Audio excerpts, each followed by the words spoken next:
Primeiro-Ministro Karsana Guzmão na delegação na Malásia, onde participa Cimeira ASEAN, badala hatnul resen nen.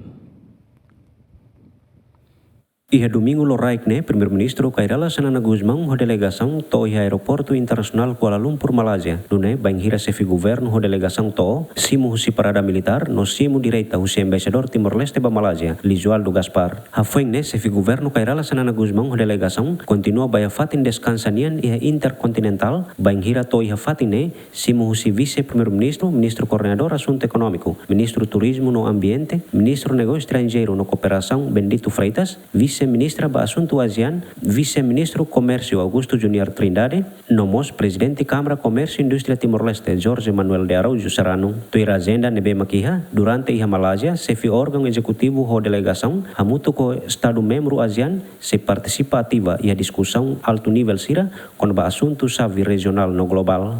Dune, Primeiro-Ministro se halau mos encontro bilateral ho homólogo husi Estado membro sira ho objetivo atu profunda cooperação no hametin laço regional. Hafuengne, Primeiro-Ministro ho delegação filahikas me Timor-Leste a lorong ron resivalu fulane. Equipa cobertura, ZMN.